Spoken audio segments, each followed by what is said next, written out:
Movie की शुरुआत में हम एक आदमी को टेबल पर बंधा हुआ देखते हैं, मगर सर्जरी के बजाय उसके साथ बुरा सुलग जुल्म किया जा रहा था। सर्जन सबसे पहले उसकी छाती को काटती है, फिर ढेर सारा नमक उसके जख्म पर लगा देती है, जिससे वो बुरी तरह दर्द में तड़पने लगा। आदमी के सर से एक केमिकल निकलने लगता है, जिससे वो सर्जन छोटे सी जार में जमा कर रही थी उसके साथ तब तक कि स्लो किया गया जब तक वह मर नहीं गया। अब उस केमिकल से सर्जन ने गोलियां बनाकर ध्यान से ब्रीफ केस में रख दी, यानी कि वो बहुत कीमती है।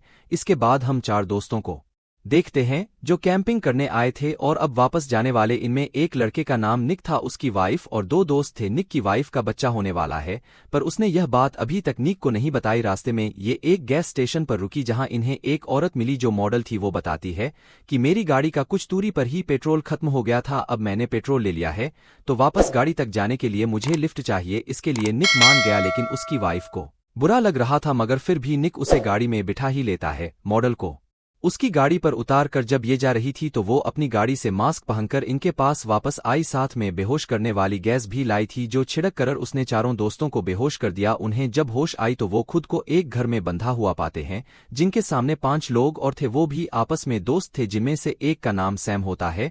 अब इससे पहले के चारों कुछ समझ पाते, सैम का दोस्त जो बिजनेसमैन था उसने एक प्लास उठाया जिससे वो निक की दोस्त का नाखून खेड़ देता है। ये देखकर निक के दोस्त को बहुत गुस्सा आया, वो उठा और बिजनेसमैन को मारने लगता है और इस तरह उनकी लड़ाई शुरू हो गई। निक इनकी लड़ाई छुड़वा कर शांत करता है। तभी इन्हें पता चला कि ये सब एक ही कश्ती के मुसाफिर हैं, मतलब किसी को भी यहाँ के बारे में कुछ नहीं पता। बिजनेसमैन बताता है कि मैंने उसका नाखून एक वीडियो की वजह से उखाड़ है। कौन सी वीडियो, ये देखने के लिए सब ऊपर वाले कमरे में गए जहां 22 घंटे का टाइमर चलना शुरू हो गया था। तब स्क्रीन पर एक वीडियो चलने लगी। एक औरत इन सबका वेलकम करती है, फिर कहने लगी कि तुम सब लोगों की गर्दन पर एक डिवाइस लगी है जो तुम्हारे दिमाग से खास किस्म का केमिकल जमा करे। केमिकल तभी निकलेगा जब तुम लोगों को दर्द होगी। तुम्हारे पास 22 घंटे का टाइम है। टाइमर के नीचे दिए गए 9 बार को 100% पूरा करना है, तभी तुम यहां से बाहर जा सकते हो, चाहे इसके लिए फिर तुम्हें कुछ भी करना पड़े दिए गए टाइम के अंदर। अगर तुम ऐसा ना कर सके तो बाद में जो तुम्हारे साथ होगा वो तुम्हें पता चल ही जाएगा, यानी इनके साथ अब जो भी होने वाला है,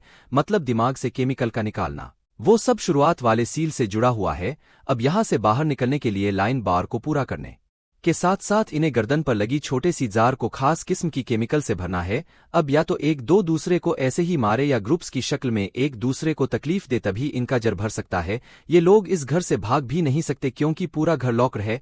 इन्होंने भागकर देख भी लिया था जिसमें ये नाकाम रहे थे, तो एक दूसरे को तकलीफ देने के अलावा अब इनके पास और कोई रास्ता नहीं था। लेकिन इसके लिए स्वयं का एक दोस्त राजी नहीं था, वो बुरी तरह घबरा गया था, इसीलिए वो खुद ही गर्दन पर लगी डिवाइस को निकालने लगता है। ऐसा करने से उसे दर्द भी हो रही थी, जिससे लाइन बार आगे बढ़ने लगता है, पर जैसे उसने डिवाइस को निकाला मौके पर ही उसकी मौत हो गई। ऐसा होने से 9 बार के परसेंटेज वापस से पीछे हो गई, क्योंकि उसके दिमाग से निकलने वाला केमिकल जाया हो गया था। पर वो बिल्कुल जीरो पर नहीं आया था, क्योंकि इसमें कुछ हिस्सा निक की दोस्त का भी था। जब उसका नाखून उखाड़ गया था, अपने साथी को मरता हुआ देखकर सभी काफी घबरा रहे थे। तभी सैम की एक दोस्त तारा, जो बहुत खुदगर्ज थी, कहती है कि तुम सब लड़के आपस में एक दूसरे को तकलीफ दे दो, हम लड़कियों को रहने दो। पर बिजनेसमैन कहता है कि नहीं, ऐसा नहीं होगा, कोई लड़का लड़की यहां नहीं देखा जाएगा, तकलीफ सबको बराबर सहनी पड़ेगी। तब सबसे पहले बिजनेसमैन तकलीफ सहने के लिए मान जाता है, क्योंकि वो यहां से जल्द निकलकर अपने बेटे के पास जाना चाहता है।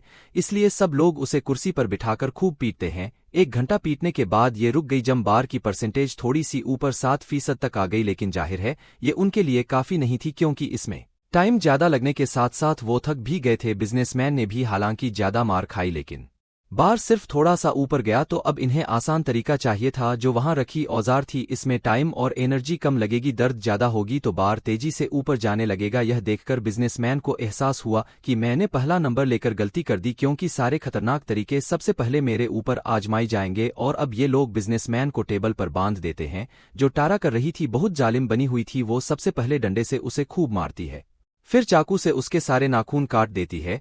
इससे भी उसका दिल नहीं भरा तो वो उसके डंग पर चाकू मारकर उसका गोश्त नोचने लगती है। सिर्फ यही नहीं, अब पहले वो उसका एक घुटना तोड़ती है, जिसके बाद दूसरी टांग भी तोड़ के इससे वो बेचारा अब पूरी तरह से लाचार हो गया था। अभी भी टारा नहीं रुकती, इससे पहले वो उसे जान से मारती। निक बीच में आकर उसे रोक देता है। सारे लोग जब उससे बातें सुनाने लगे तो टारा कहती है कि टॉर्चर करना था तो मैंने कर दिया, इसमें मेरी क्या गलती, और मुझे तुम लोगों ने हद बताई ही नहीं थी कि कितना टॉर्चर करना है, इसलिए मैं करती गई। खैर, अब ये लोग बिजनेसमैन की पट्टी वगैरह करते हैं। उसके साथ इतना बुरा स्लो करने के बाद भी टारा कहती है कि हमें कुछ करना ही नहीं चाहिए। ऐसा करते हैं, सब आराम से बैठ जाते हैं, टाइमर खत्म होने का इंतजार करते हैं, क्योंकि उसके बाद कोई ना कोई तो यहाँ आएगा, तब हम लोग यहाँ से भाग जाएंगे। पर ऐसा कहाँ होने वाला था, इनके डिवाइस सबको मार देंगी। और अब इनके बीच फिर से ये सवाल उठा कि अगला कौन। यह मसला समझाने के लिए निक्की दोस्त किचन में गई। उसने एक प्लेट तोड़ी जिसके कई सारे टुकड़े हो गए। एक टूटे हुए टुकड़े से वो अपनी उंगली का खून निकाल कर बाकी टुकड़ों पर नंबर लिखती है। सबने एक एक टुकड़ा उठाया तो हर एक का नंबर आने पर उनकी बारियां सेट हो गई, जिसके मुताबिक अब पहला नंबर नीका था। साथ ही इस बार यह असूल भी बना दिया कि कोई भी हद से ज्यादा टॉर्चर नहीं करेगा, जिस्म का कोई हिस्सा तोड़ेगा नहीं, सिर्फ इतना ही टॉर्चर किया जाएगा कि परसेंटेज सिर्फ 6% ऊपर जाए। एक बार सबका टॉर्चर पूरा होने के बाद ये एक बार फिर से बारियां लेंगे, यानी इनके इस गेम के 2 राउंड होंगे, क्योंकि तभी लाइन बार पूरा हो सकेगा और ऐसे सबको थोड़ा ब्रेक भी मिल जाएगा। अब सैम की बारी थी तो वो टेबल पर बैठ गया। उसने जब शर्ट उतारी तो हम उसके जिस्म पर और भी कई सारे जख्मों के निशान देखते हैं। अब उसे लिटा कर गरम स्त्री उसके पेट पर लगा दी जाती है कि तभी उसने खुद ही कह दिया कि मेरे नाखून उखाड़ दो, जिस पर निक ने उसके नाखून उखड़े तो 6% होते उसकी बारी पूरी हो गई। आसानी से उसने दर्द सह दिया, ना चीखा ना चिल्लाया, जिससे बाकियों को भी हिम्मत मिली। यह बहादुर होने के साथ साथ जहीन भी था। और अब बारी थी निक की। जिस वजह से उसकी वाइफ परेशान होती है, वो रोने लगी, लेकिन उसके पास दर्द की कुछ गोलियां थी जिससे इंसान को नींद आने लगेगी और दर्द भी नहीं होगा। वो कुछ गोलियां खुद खा लेती है, जबकि कुछ निक को खिला देती है ताकि उसे दर्द ना हो। लेकिन ये उसने गलती कर दी और अभी लोग निक को टॉर्चर करने लगती है। लेकिन उसका बार बहुत धीरे धीरे आगे बढ़ रहा था, क्योंकि टॉर्चर करने का मकसद यही था कि दर्द हो, दर्द से ही तो बार आगे बढ़ेगा। दिमाग को अगर स्वर्ण कर दिया जाएगा तो केमिकल भी जार में नहीं बन पाएगा, यानी ऐसे टॉर्चर सहने का कोई फायदा था ही नहीं। ये बात निक की वाइफ ने नहीं सोची, मज उसे गोलियां खिला दी। ये देखकर उसकी वाइफ को अब अपनी गलती का एहसास हुआ, लेकिन इसका अब कोई फायदा नहीं था। निक बेचारे को डबल टॉर्चर सहना पड़ा, यानी उसके अंदर ड्रिल वगैरह चलाई गई, तब जाकर उसका 6% पूरा हुआ, जिससे सारे लोग घबरा गई। इसीलिए डर कर सैम की दोस्त छुप जाती है, क्योंकि अब बारी उसकी थी। लेकिन 2 लोग किसी तरह उसे ढूंढकर बाहर लाई और अच्छे से उसे टॉर्चर किया। उसके मुंह में इन्होंने चम्माजी घुसा दिया, एक कलाई भी काट दी थी। इधर वो दर्द में तड़प रही थी, जबकि उधर निक भी होश में आ गया था। वो अपनी वाइफ से नाराज था, लेकिन वो अब बता ही देती है कि मैं मां बनने वाली हूं। उसकी ये सारी बात तारा ने सुन ली थी। वो खुश हो जाती है कि अब निक की वाइफ के साथ साथ उसके बच्चे को भी टॉर्चर सहना पड़ेगा, जिससे बार ज्यादा ऊपर जाएगा। और अब क्योंकि बारी उसकी ही थी तो उसकी जगह निक टॉर्चर होने के लिए तैयार हो जाता है। जो दर्द की दवाई बची थी वो उसने बिजनेसमैन को दे दी, पर यहाँ भी तारा टांग कड़ा रही थी। इससे निक के दोस्त को गुस्सा आया तो वो उसे मुक्का मार कर ही बेहोश कर देता है। और अब निक टॉर्चर होने के लिए सामने आ जाता है, मगर उसकी हालत बहुत खराब थी। ये देखकर निक की दोनों दोस्त आगे आ गए, मतलब ये तीनों एक साथ खोलते हुए पानी में हार दबोंग, जब तक कि तीनों का 6% नहीं हो जाता। और अब जैसे ये तैयार हुए, डरते हुए निक की फीमेल फ्रेंड पीछे हट गई, जबकि निक की वाइफ और उसका दोस्त अपना हिस्सा करते रहे। एक बार पानी में बाजू डालने के बाद ये फिर से वही बाजू डालते हैं जहां तभी तारा आ गई। उसने एक चाकू लेकर निक की दोस्त पर वार किया, जिससे वो सारा खोलता हुआ पानी उसके दोस्त के ऊपर गिर जाता है। इससे काफी ज्यादा बार ऊपर चला गया, लेकिन यहाँ तारा के इरादे कुछ और थे। वो तो उसे जान से मारना चाहती थी। चाक लेकर जैसे उस पर हमला करने लगी, तभी पीछे से आकर निक उसे ही मारकर बेहोश कर देता है। अब इनका बार 48% तक जा चुका था और टाइम 53 घंटे बचे थी। अब बारी थी तारा की, जिसे तकलीफ पहुंचाने के लिए हर कोई तैयार बैठा था। जो इतनी देर से वह सबके साथ कर रही थी, तो वही चीज अपने साथ होती देकर वो बुख ला गई। वो एक औजार उठाकर निक की दो उसकी गर्दन में घुसा देती है। तेजी से उसका खून निकलने लगा, जिसे वो वही मारी गई और इस तरह उसका केमिकल जाया होने से बार नीचे आ गया था। यह देखकर निक की दोस्त को बहुत गुस्सा आया। वो आगे बढ़ा ताकि तारा को मार सके, लेकिन तभी निक उसे रोक देता है, समझाने लगा कि ऐसा मत करो, ये बेवकूफ़ी होगी, क्योंकि अगर उसे न से ये मार दिया जाएगा तो हम सबको और ज्यादा टॉर्चर सहना पड़ेगा, तारा के हिस्से का भी। इसलिए उसे मारने की बजाय अपना गुस्सा उस पर निकालो, क्योंकि इससे हमारा ही फायदा होगा। निक का दोस्त मान तो गया, लेकिन वो कहता है कि एक शर्ट पर टॉर्चर मैं करूंगा, इसीलिए उसे मौका दे दिया गया। उसने क्रेन उठाकर पहले उसकी गर्दन पर मारा, फिर एक कटर मशीन को उसकी लपर रगड़ कर वो ज्यादा तकलीफ दी। ऐसा तब तक चलता रहा जब तक वो बेहोश नहीं हो गई। अब तक बार भी 85% तक जा चुका था, लेकिन टाइम इनके पास बहुत कम था। बार को पूरा करने के लिए इनके पास बस 1 घंटे का टाइम था। अब बचे हुए 5 लोग फैसला करते हैं कि हम अपनी गर्दन की हड्डी तोड़ेंगे, उससे हमें इतनी दर्द होगी कि और कुछ करना ही नहीं पड़ेगा, बार पूरा हो जाएगा। इसलिए निका दोस्त एक रेंज लेकर बारी बारी सबकी गर्दन की हड्डी तोड़ देता है, लेकिन जब बारी आई निक की वाइफ की तो वह रुक गया और अब निक रेंच लेकर उसकी हड्डी भी तोड़ देता है, जिससे सच में बार पूरा हो गया। ऐसा होते ही औरत की वीडियो फिर से चल पड़ी जिसमें वो कह रही थी कि बहुत खूब, तुम सब जीत गए हो, अब ऊपर वाले कमरे में जाओ जहां एक डिवाइस इसके जरिए तुम्हारी केमिकल वाले जार निकाल लिए जाएंगे, जिसके बाद तुम आजाद हो, यहां से जा सकते हो। यह सुनकर उन्हें सुकून मिला। वो ऊपर जाकर बारी बारी अपने जाल को निकलवा रहे और एक दरवाजा सबको बाहर भेजता रहा। सब लोगों के जाने के बाद जब निक का दोस्त गया तो वो चिन्ना नहीं लगता है।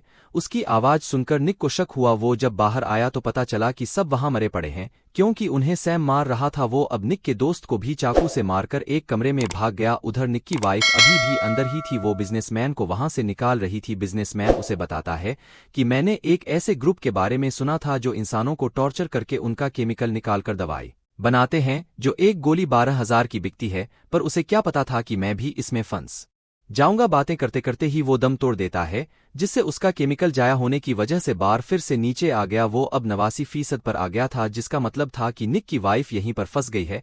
इसे अब खुद ही बार को पूरा करना है, वरना यह भी इधर ही मारी जाएगी। ये चीज उसे करने भी 18 मिनट में ही है, और अब वो एक भी मिनट गवाए बगैर खुद को टॉर्चर करने में लग जाती है।